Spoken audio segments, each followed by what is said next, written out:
Hello bachon, let's see the question. The question says that in eukaryotes RNA polymerase second transcribes option है hnRNA, 18 srRNA, 28 srRNA, tRNA और snRNAs।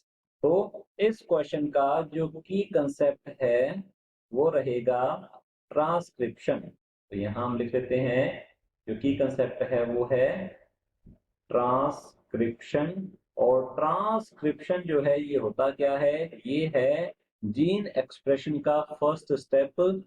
अगर कोई gene और DNA जो है, DNA का fragment वो एक्सप्रेस होगा तो सबसे पहले वो एमआरएनए की फॉर्मेशन करता है और एमआरएनए से आगे की ओर प्रोटीन की फॉर्मेशन होती है। इस तरह से एक जीन जो है वो एक्सप्रेस होता है।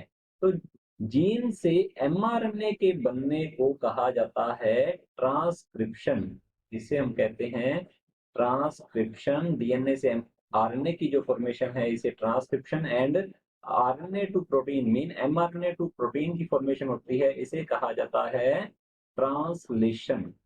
ट्रांसलेशन इसे कहा जाता है। अब यहाँ पर हमें ट्रांसक्रिप्शन इन यूकैरियोट्स के बारे में पूछा गया है, तो यहाँ हम इसके बारे में डिस्कशन करते हैं। Transcription in eukaryotes. अगर हम बात करें यूकैरियोटिक सेल की, तो ये जो यूकैरियोटिक सेल है ये कॉम्प्लेक्स सेल होती है। उसमें जीन से आरएनए की फॉर्मेशन के लिए मेनली थ्री स्पीशीज के यहाँ पर आरएनए पॉलीमरेज जो है एंजाइम प्रेजेंट होते हैं। तो यहाँ लिखेंगे RNA polymerase. RNA polymerase enzyme ऐसे एंजाइम है जो कि डीएनए टेम्पलेट पर आरएनए का इलोंगेशन करवाते हैं। तो इनके मेनली थ्री टाइप्स हैं। ये होते हैं first, second and third type. तो फर्स्ट टाइप जो है ये तो करता है आरएनए की फॉर्मेशन। सेकंड जो है ये करता है एचएनआरएनए की फॉर्मेशन। और जो थर्ड टाइप है ये करेगा टीआरएनए की फॉर्मेशन। अब एचएनआरएनए जो है इसे हेट्रोजीनस न्यूक्लियर आरएनए कहा जाता है, और इससे आगे की ओर इसकी प्रोसेसिंग होती है, एडिटिंग होगी, जिसे टेक्निकल टर्म्स में कहा जाता है स्प्लाइसिंग। और स्प्लाइसिंग के थ्रू एचएनआरएनए से एमआरएनए मीन मैसेंजर आरएनए की फॉर्मेशन होती है। तो यहाँ पर ऐसा क्यों हो रहा है, एचएनआरएनए की फॉर्मेशन क्यों हो रही है? बिकॉज जब हम बात करते हैं यूकैरियोटिक जीन की, यूकैरियोटिक जीन यूकैरियोटिक जीन की अगर बात करें तो ये जीन जो है ये स्प्लिट जीन होते हैं। ये स्प्लिट जीन है मीन इनमें एक्सोन एंड इंट्रोन प्रेजेंट होते हैं, एक्सोन एंड इंट्रोन। अब ये एक्सोन इंट्रोन होते क्या हैं? जो स्प्लिट जीन है, जो यूकैरियोटिक जीन है, इनमें जो जेनेटिक इंफॉर्मेशन है वो डिवाइडेड होती है।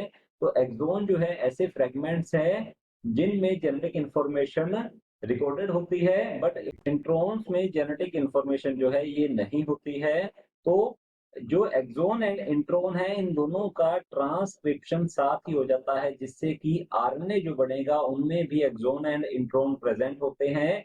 और इंट्रॉन्स को स्प्लाइसिंग प्रोसेस के थ्रू निकाल दिया जाता है, जिस और एक्सोन को एक प्रॉपर मैनर में जोड़कर एमआरएनए की फॉर्मेशन की जाती है।